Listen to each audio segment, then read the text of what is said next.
Hi friends, welcome back to my channel. ఈ రోజు మీకు ఈ సీరియల్లో ఏం జరిగిందో తెలుసుకోవాలి అనుకుంటున్నారా? అయితే వెంటనే మనం సీరియల్లోకి వెళ్ళిపోదాం. ఇక వేదవతి తల్లి పుట్టినరోజుని రెండు కుటుంబాలు కలిసి చేస్తారు అని తెలియడంతో ఇంకా అందరూ కూడా చాలా అంటే చాలా ఆనందపడతారు. ముఖ్యంగా వేదవతి అయితే తెగ సంబరపడిపోతుంది.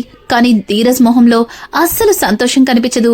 ఇక ధీరజ్ అయితే కోపంగా అక్కడి నుంచి వెళ్లిపోతాడు.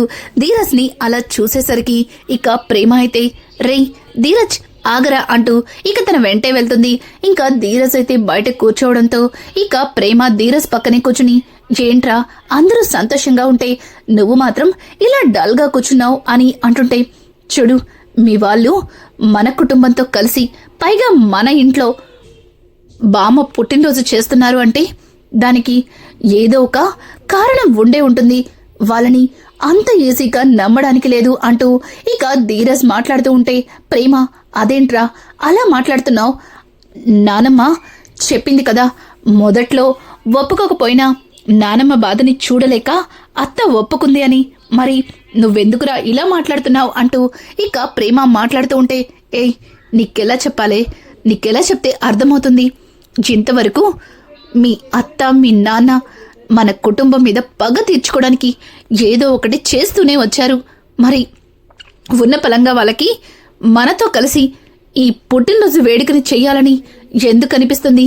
ఇందులో కూడా ఖచ్చితంగా ఏదో ఒక కుట్ర దాగి ఉంటుంది. నాకెందుకో అనుమానంగా ఉంది అని అంటుంటే ఇక ప్రేమ, అది కాదు ధీరజ్, ఒక్కసారి నేను చెప్పేది విను. అమూల్య చేసిన పనికి మా వాళ్ళు నిజంగానే కరిగిపోయి ఉంటారులే అంటూ మాట్లాడుతూ ఉంటే ఇక వెనక నుంచి సాగర్ అలాగే నర్మద అక్కడికి వస్తారు. ఇక నర్మద అయితే, ప్రేమ ధీరజ్ చెప్పిన దానిలో ఏమాత్రం తప్పులేదు. ఎందుకంటే మీ వాళ్ళు ఎప్పుడు కూడా మన కుటుంబాన్ని ఏదో ఒక రకంగా అవమానిస్తూనే వచ్చారు. పైగా ఏదో ఒక రకంగా పగ తీర్చుకోవాలని ఆడపిల్లని చూడకుండా అమూల్య జీవితాన్ని కూడా నాశనం చేయాలని చూశారు.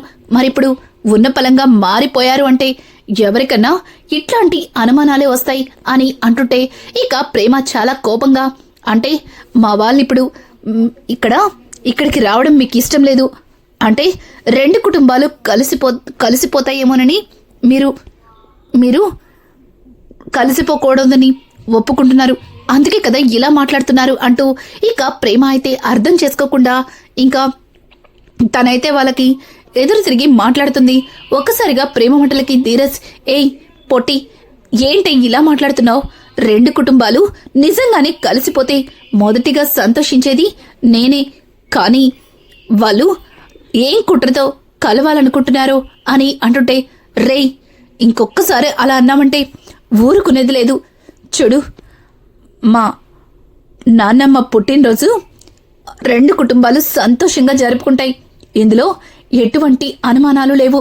పైగా వాళ్ళల్లో మార్పు మొదలైంది అంటే ఖచ్చితంగా అత్తని నన్ను క్షమించినట్టే, అలాగే మమ్మల్ని కూడా వాళ్ళతో పాటు కలుపుకుంటారు అంటూ ఇక ప్రేమ అయితే చాలా ఆశగా చెప్తుంటే ఇంకా నర్మద అయితే, ప్రేమ నువ్వు ఆశపడుతుంది చూస్తుంటే నిజంగా అలా జరిగితే బావుండని నాకు కూడా అనిపిస్తుంది. కానీ మీ అత్త అంత ఈజీగా మారిపోయే మనిషా? ఒక్కసారి నువ్వు ఆలోచించు. ఇప్పుడు అమూల్య మీ అత్తకి సొంత చెల్లెలి కూతురు, అంటే తనకి కూతురు లాంటిది. కూతురు జీవితం ఏమవుతుందో అన్న సంగతే ఆలోచించకుండా మీ అన్నయ్యతో ఆ రోజు అంత గొడవ జరిగేలా చేసింది. ఇంత చేసిన ఆవిడ ఉన్న పలంగా మారిపోయింది అంటే నువ్వు ఎట్లా నమ్ముతున్నావు ప్రేమ అని అంటుంటే ఇక ప్రేమ, చూడక్క ఇంతవరకు మీ కుటుంబం అలాగే వాళ్ళ యొక్క కుటుంబం మీకోసం ఇంటికొస్తున్న ప్రతిసారి నా పుట్టింటి వాళ్ళు కూడా నా కోసం రావాలని ఆశపడేదాన్ని, ఆశగా ఇంటి వైపు చూసేదాన్ని. అది ఎప్పుడు జరుగుతుందా అని నేను ఎదురు చూస్తూ ఉండేదాన్ని. అది ఇప్పుడు జరగబోతుంది. అట్లాంటి టైంలో మీరిలా మాట్లాడడం నాకు అస్సలు నచ్చలేదు అంటూ ఇక ప్రేమ అక్కడి నుంచి వెళ్ళిపోతుంటే ఒక్కసారిగా ఇక నర్మద అయితే, ధీరజ్ ప్రేమ ఏంటి అలా మాట్లాడుతుంది? తను నా మాటల్ని అలా అర్థం చేసుకుందేంటి అంటూ ఇక నర్మద మాట్లాడుతూ ఉంటే ఇంకా ధీరజ్, వదినా దాని గురించి తెలిసిందే కదా, దాంతో నేను మాట్లాడతాను, మీరేం కంగారు పడకండి అంటూ ఇక ధీరజ్ అయితే అక్కడి నుంచి వెళ్ళిపోతాడు. ఇక సాగర్ అయితే నర్మదతో, చూడు నర్మదా, ఇంట్లో అందరూ సంతోషంగా ఉంటే చూడటానికి ఆనందంగానే ఉంటుంది, కానీ ఆ ఎదురింటి వాళ్ళు అంత ఈజీగా మన కుటుంబంతో కలిసుండే పని జరగదు. ఇందులో ఏదో ఒక తిరగాసు ఉండే ఉంటుంది, అయినా మనకెందుకు అని అంటుంటే ఇక నర్మద అయితే, సాగర్ ఏంట మాటలు, మనకెందుకా, ఇది మన కుటుంబం, మరి మన కుటుంబంలో ఏదన్నా ఇబ్బంది వచ్చినప్పుడు అందరం కలిసి ఎదుర్కోవాలి గాని నాకెందుకులే అని చెప్పి ఇలా ఊరుకుంటావా అంటూ ఇక నర్మద అయితే ధీరజ్ని అడుగుతూ ఉంటే, ధీరజ్, అది కాదు నర్మదా, మన గురించి పట్టించుకునే వాళ్ళే లేరు, మరి మనం ఎవరి గురించో పట్టించుకోవడం ఏంటి, అసలు నువ్వు ఈ మధ్యన ఏం ఆలోచిస్తున్నావో చూడు, ప్రేమ కోసం ఇంతసేపు ఆలోచించావు, కానీ ప్రేమ నీ మాట కూడా వినకుండా వెళ్ళిపోయింది, అలానే ఉంటుంది అంటూ ఇక అక్కడి నుంచి సాగర్ అయితే వెళ్ళిపోతాడు. ఇదంతా చూసిన వల్లి అయితే తెగ సంబరపడిపోతుంది. వీళ్ళు ఎంత ఆలోచించినా, ఏం చేసినా, ఏం జరుగుతుందో అస్సలు కనిపెట్టలేరు. ఒక్క పూట ఆగండి, తర్వాత ఒక్కొక్కరు ఏడ్చుకుంటూ మూలన కూర్చుంటారు, నన్ను నా బా నుంచి దూరం చేస్తారు కదూ, అలాగే నా మీద ఎంతో ప్రేమను చూపించి అత్తయ్య ముందు నన్ను వెర్రిదాని చేస్తారు కదూ, ఇంట్లో ధైర్యంగా దర్జాగా తిరుక్కునే నాకు ఇలా భయపడుతూ ఎవరు ఏమంటారా అని ఏడుస్తూ ఉండేలా చేశారు కదా, మిమ్మల్ని ఇంటి నుంచి ఎట్లా వెళ్ళకొడతానో చూడండి అంటూ ఇక వల్లి అయితే తన మనసులో అనుకుంటూ వాళ్ళ వైపు చూస్తూ ఒక రకంగా నవ్వుతూ ఉంటుంది. ఇంతలో వేదవతి వల్లి భుజం మీద చేయి వేస్తుంది. ఒక్కసారిగా వల్లి ఉలిక్కిపడి ఎవరా అన్నట్టుగా భయంతో వెనక్కి తిరిగి చూస్తుంది. అక్కడ వేదవతి కనిపించడంతో ఇక వల్లి అయితే భయంతో, అత్తయ్యగారండి, ఏమన్నా కావాలండి అంటూ ఇక భయపడుతూ అడుగుతుంటే ఆ మాటలకి ఇక వల్లి కంగారుని, వల్లి తడబట్టుని చూసి వేదవతి, ఏయ్, ఇక్కడేం చేస్తున్నావు, ఎందుకు అంత కంగారు పడుతున్నావు, మళ్ళీ ఏదన్నా తింగర పని చేశావా అంటూ ఇక వేదవతి అయితే వల్లిని అడుగుతూ ఉంటే, వల్లి, అయ్ బాబాయ్, ఈవిడ నేను మాట్లాడుకున్న మాటలన్నీ వినేసిందా, అయినా ఇక వల్లి అయితే, అబ్బే అదేం లేదత్తయ్య గారు, ఇంట్లో నాతో ఎవ్వరూ మాట్లాడట్లేదు, అలాగే నేనే పని చేసినా మీకు నచ్చటం లేదు, అందుకే ఇక్కడ కూర్చున్నాను అంటూ ఇక వల్లి మాట్లాడుతూ ఉంటే, చూడు, రేపు పుట్టినరోజు ఫంక్షన్లో ఏదైనా పిచ్చి పిచ్చి వేషాలు వేసావంటే చీరేస్తాను, గుర్తుపెట్టుకో అంటూ ఇక వేదవతి మాట్లాడుతూ అక్కడి నుంచి వెళ్తూ మళ్ళీ వెనక్కి వచ్చి, చెడు, నీ వల్ల ఏదైనా గొడవ జరిగిందని తెలిస్తే ఈసారి నిన్ను అస్సలు క్షమించను, అలాగే నీ గురించి మీ మావయ్య గారికి కూడా చెప్పేస్తాను అంటూ ఇక వేదవతి మాట్లాడుతుంటే, వల్లి, చెప్పండి, మావయ్య గారితో ఏం చెప్తారో చెప్పండి, మీరు ఆ నర్మద కలిసి ప్రేమ ధీరజ్ల పెళ్లి ఏ రకంగా చేయించారో అన్నీ బయటకొస్తాయి, నేను కాదు ఇంటి నుంచి వెళ్ళేది, ముందుగా మీ ముద్దుల మేనకోడలు, ఆ తర్వాత మీ ముద్దుల రెండో కోడలు, అలాగే మిమ్మల్ని మావయ్య గారు అసహించుకుంటారు, అందరూ కలిసి నన్ను నా బాకి దూరం చేశారు కదా, నేను కూడా మీ మగుళ్ళ దగ్గర నుంచి మీకున్న ప్రేమని దూరం చేస్తాను అంటూ ఇంకా వల్లి అయితే వేదవతిని కోపంగా చూస్తూ తన మనసులో మాట్లాడుకుంటుంది. ఏయ్, ఏంటే అలా చూస్తున్నావు, నన్ను మనసులో తిట్టుకుంటున్నావు కదూ అని అంటుంటే, అయ్ బాబాయ్, అదేటత్తయ్య గారు అట్లా మాట్లాడుతున్నారు, నేనెందుకు మిమ్మల్ని తిట్టుకుంటాను, లేదత్తయ్య గారు, మీరు చెప్పినట్టే బుద్ధిగా ఉంటాను, రేపు మా వాళ్ళని కూడా ఈ చుట్టుపక్కలకి రానివ్వను అంటూ ఇక వల్లి మాట్లాడుతూ అక్కడి నుంచి లోపలికైతే వెళ్ళిపోతుంది. ఇక వేదవతి, ఇది ఇలాగే ఉంటుందా, మళ్ళీ ఏమైనా తింగర వేషాలు వేస్తుందా అంటూ ఇక వేదవతి ఆలోచిస్తూ ఉండగా ఇంతలో నర్మద అత్తయ్య గారు అంటూ ఇక వేదవతిని పిలుస్తుంది. ఒక్కసారిగా వేదవతి నర్మద పిలుపుకి ఉలిక్కి పడుతుంది. అబ్బా ఏంటే భయపెడుతున్నావు అని అంటుంటే, అయ్ బాబోయ్, నేను అత్తయ్య గారు అంటేనే భయపడిపోతే మరి మీ పెద్ద కొడలు చాలా చేసింది, వాటికి మీరు ఇంకెంత భయపడ్డారో. అయినా అట్లాంటి వాటికి మీరు భయపడరులే, అత్తయ్య గారిని పిలిచినందుకు మాత్రం భయపడిపోతారు అంటూ ఇక నర్మద అయితే కాసేపు వేదవతిని తన మాటలతో ఆడుకుంటుంది. ఇక వేదవతి, అబ్బా ఆట పట్టించింది చాలేవే, ఏంటి అని అడగడంతో, అది కాదత్తయ్య, నాకు మీ పుట్టింటి వాళ్ళతో కలిసి పుట్టినరోజు వేడుకలు చేసుకోవడం నిజంగా చాలా సంతోషంగా ఉంది. కానీ ఎన్ని సంవత్సరాల తర్వాత వాళ్ళు ఉన్న పలంగా మన ఇంటికి వస్తామని చెప్పడం, అలాగే బామ్మగారి పుట్టినరోజుని మన ఇంట్లోనే చేస్తామనడం, ఇదంతా నాకెందుకో కాస్త కంగారుగా అనిపిస్తుంది. మీ వాళ్ళ గురించి నేను ఇలా చెప్తే మీకు కోపం రావచ్చు, కానీ ఒకసారి జరిగినవన్నీ గుర్తు చేసుకుంటే నాకెందుకో వాళ్ళు ఏదైనా కుట్రతో వస్తున్నారేమో అనిపిస్తుంది అంటూ ఇక నర్మద అయితే వేదవతితో మాట్లాడుతూ ఉంటే ఒక్కసారిగా వేదవతి, ఏయ్ ఏంటి నీ ఉద్దేశం? అంటే మా వాళ్ళు ఇప్పుడు మన ఇంటికి ఏదో చేయడానికి వస్తున్నారు అంటావు, అంతే కదా? చూడు, మా అక్క మనసు మార్చుకుంది, అలాగే మా అన్నయ్య మా అక్క అందరూ కూడా రాక 25 ఏళ్ల తర్వాత నేను పెళ్లి చేసుకుని కాపురానికి వచ్చిన తర్వాత 25 ఏళ్లకి నా ఇంట్లో అడుగు పెడుతున్నారు. పైగా నా ఇంట్లో మా అమ్మ పుట్టినరోజు వేడుకలు చేయడానికి ఒప్పుకున్నారు. నేనింత సంతోషంగా ఉంటే మధ్యలో వచ్చి ఆ వలిలాగా చిచ్చు పెడతావేంటే అని అంటుంటే, అత్తయ్య అంటే నేను మీ పెద్ద కొడలా కనిపిస్తున్నానా అంటూ ఇక నర్మద మాట్లాడుతుంటే, అది కాదే, అయినా ఏం చేస్తారే వాళ్ళైనా, అమ్మ కోసం ఒప్పుకున్నారని చెప్పింది కదే అంటూ ఇక వేదవతి అయితే నర్మదకి చెప్పడంతో, ఓయబ్బో, పుట్టింటి వాళ్ళు ఇంటికొస్తున్నారనగానే ఎక్కడ లేని సంతోషం పొంగుకొస్తుంది అమ్మాయి గారికి అంటూ ఇక నర్మద కాసేపు వేదవతితో మాట్లాడేసి అక్కడి నుంచి వెళ్ళిపోతుంది.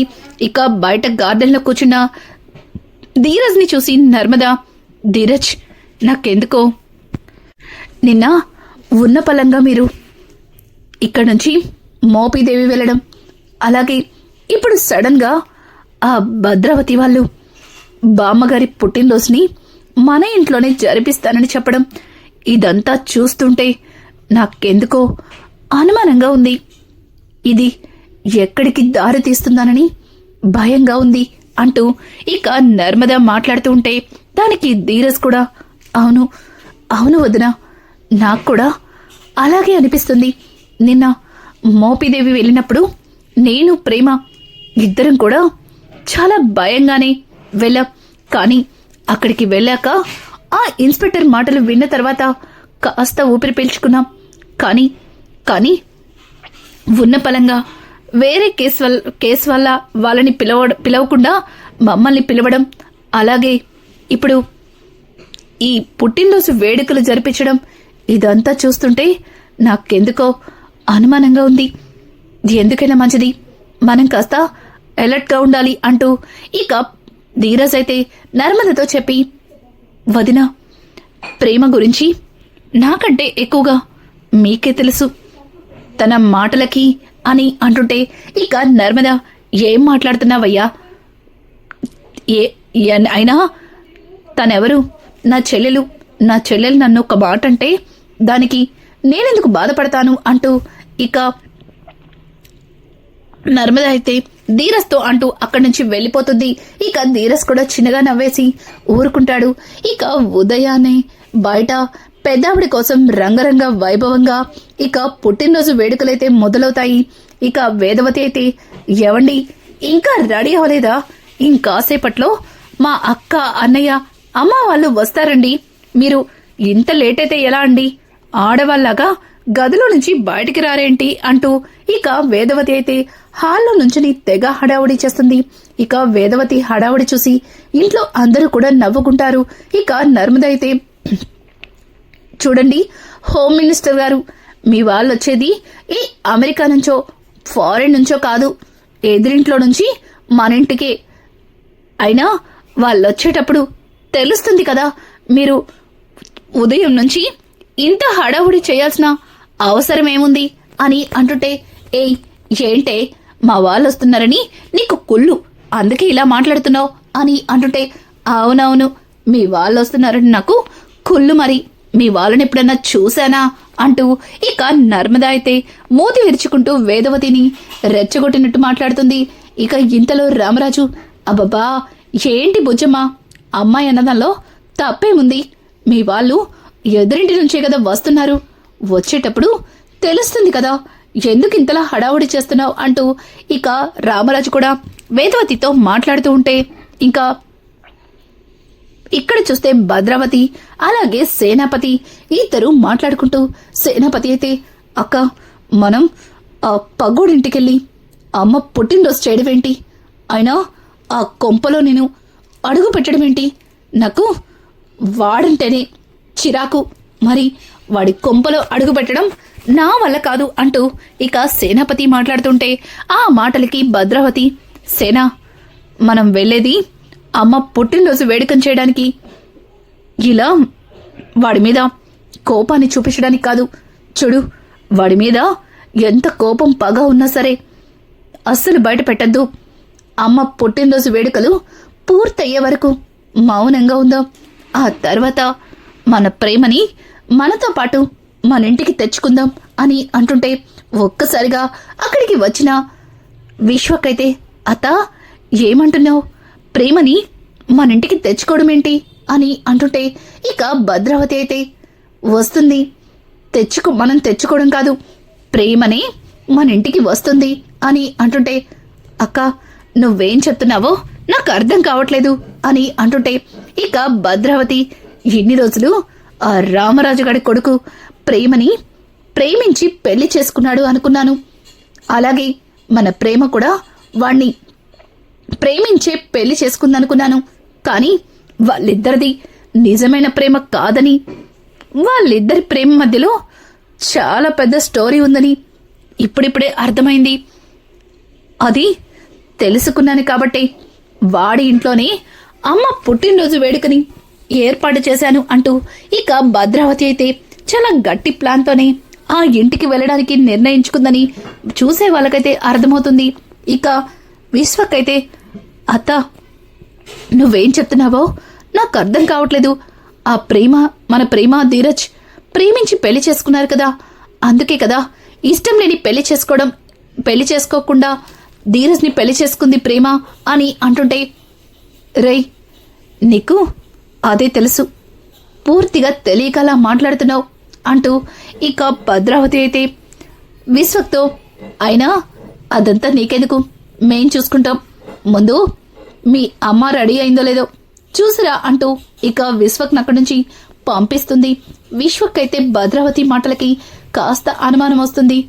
అంటే అక్కడ నానమ్మ పుట్టినరోజుకి మనం వెళ్ళట్లేదా, అత్త చెప్పినట్టు ఏదో గొడవ జరగబోతుందా, ఒకవేళ అలా గొడవ జరిగితే అమూల్య నన్ను కూడా అపార్థం చేసుకుంటుంది, మళ్ళీ అమూల్య నన్ను దూరం పెడుతుంది, ఇది ముందే అమూల్యకి చెప్పాలి అని అనుకుంటాడు.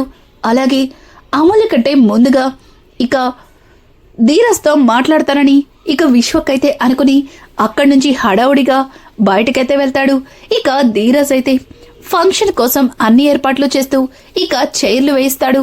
ఇంతలో విశ్వక్ అక్కడికొచ్చి, బావా నన్ను సాయం చేయమంటావా అంటూ ఇక విశ్వకైతే ధీరజ్ని బావా అని పిలవడంతో ఒక్కసారిగా ధీరజ్, రే ఏంట్రోయ్ కొత్తగా వరసలు పెడుతున్నావు, నేను బావా అన్న సంగతి నీకెప్పుడు గుర్తొచ్చిందిరా అంటూ ఇక ధీరజ్ అయితే విశ్వక్ని అడుగుతూ ఉంటే, విశ్వక్ చూడు బావా, ఇంతకుముందు నేను ఎన్నో తప్పులు చేశాను, నేనెంత తప్పు చేసినా మీ చెల్లెలు నన్ను క్షమించి శిక్ష పడకుండా బయటకొచ్చేలా చేసింది, ఇప్పటికి కూడా బుద్ధి తెచ్చుకోపోతే నిజంగా నా అంత మూర్ఖుడు మరొకడు ఉండడు, నీతో కొంచెం పర్సనల్గా మాట్లాడాలి అని అంటుంటే ఇక విశ్వక్ మాటలకి ధీరజ్, అవునవును అంతకుముందు జాతరలో కూడా ఇలాగే పర్సనల్గా మాట్లాడాలంటూ నీ రౌడీలతో నన్ను కొట్టించావు, అలాగే చంపాలని చూసావు, ఇప్పుడు కూడా అట్లాంటిదేదో ప్లాన్ చేస్తున్నట్టున్నావు అంటూ ఇక విశ్వక్తో అంటుంటే విశ్వక్, అయ్యో లేదు బావా నువ్వు అబద్ధం చేసుకుంటున్నావు, ఈసారి అట్లాంటిదేది జరగదు, ఒక్కసారి నాతో రా బావా అంటూ ఇక విశ్వక్ అయితే ధీరజ్ని పక్కకి తీసుకెళ్లి భద్రావతి ప్లాన్ మొత్తం చెప్తాడు. ఒక్కసారిగా ధీరజ్ విశ్వక్ చెప్పిన మాటలకి, రేయ్ మీ అత్తతో కలిసి మళ్ళీ ఏదో కొత్తగా ప్లాన్ చేశారని అర్థమవుతుంది. చూడు, నన్ను అలాగే మా కుటుంబాన్ని ఏమార్చడానికి నువ్వు మాయ మాటలు చెప్తున్నావు కదా అని అంటుంటే, చూడు బావా, ఇంతవరకు నేను చాలా తప్పులు చేశాను, కానీ ఇప్పుడు కూడా నీకు అబద్ధం చెప్పి మోసగడిలా నీ ముందు నిలబడాలని అస్సలు అనుకోవట్లేదు.